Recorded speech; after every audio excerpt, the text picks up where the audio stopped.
এটা একটু জুলুম আর কি, আসলে সত্যি কথা। এটা মাত্র শুরু হইলো, এটার ভিতর থেকে যে ভাড়াটা বৃদ্ধি করাটা স্বাভাবিক। হয়তো আরো কিছুদিন যাওয়ার পরে করতে পারে।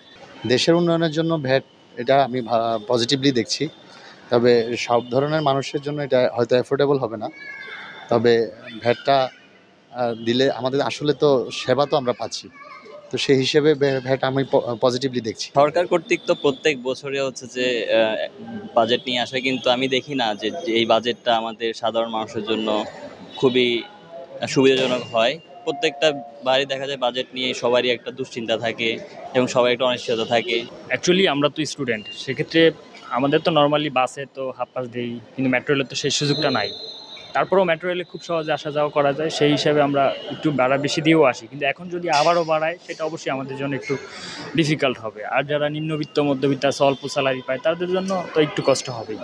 আসলে আসসালামু আলাইকুম। ভ্যাট বেড়ে গেলে তো সাধারণ মানুষের জন্য একটু কষ্টসাধ্য এই ব্যাপার হয়ে দাঁড়ায়। তো এটি বিবেচনায় আনলে সবার জন্যই ভালো হবে আশা করছি। তো নিঃসন্দেহে সেটি বিবেচনায় আনা উচিত, নাগালের বাইরে হয়ে যায় জনসাধারণের।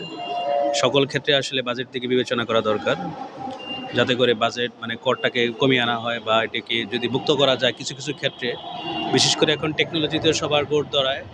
এখন টেকনোলজিতেও যদি এটাকে ফ্রি করে দেওয়া যায়, ট্যাক্স ফ্রি করে দেওয়া যায়, যাতায়াত ব্যবস্থার জন্য ট্যাক্স ফ্রি করে দেওয়া যায়, কিছু স্পেশাল জায়গায় যদি ট্যাক্স ফ্রি করে দেওয়া যায়, সেটা সবার জন্যই ভালো হবে। দৈনন্দিন যাতায়াতের খরচ যদি কমানো যায়, সেক্ষেত্রে অবশ্যই জনগণের জন্য ভালো হবে। তো সেটি বিবেচনা আনা আসলে খুব সময়ের ব্যাপার। আসলে মেট্রো রেল যেহেতু আমাদের সবার জন্য করা হয়েছে, তো সেক্ষেত্রে এটা খুবই একটা ট্রিমেন্ডাস প্রজেক্ট। এখন আগে আমরা জ্যামের মধ্যে যেই প্রেশারটা পেতাম, এখন এরকম পাচ্ছি না। তো সেই হিসাবে ঠিক আছে, কিন্তু আমার মনে হয় বাজেটে মেট্রো রেলের ভাড়াটা এখন না করে কিছুদিন পরে যদি করতো, তাহলে আসলে সবার জন্য ভালো হতো। কারণ হইতেছে মাত্র তো শুরু হলো, আর 1-2 বছর পরে যেহেতু আমাদের টাকায় মেট্রো রেল হয়েছে, তো আর কিছুদিন পরে হইলে হয়তো ভালো হতো আর কি। যোগাযোগ মন্ত্রী বললো না যে ভাড়া বৃদ্ধি হবে না। অস্বস্তি তো না, এটা তো আসলে দেশকে সাপোর্ট করা বা আমাদের ইকোনমিকে সাপোর্ট করা, আমাদের এফোর্ড করতে পারবো বলেই আমরা যে পর্যায়ে আসছি এখন।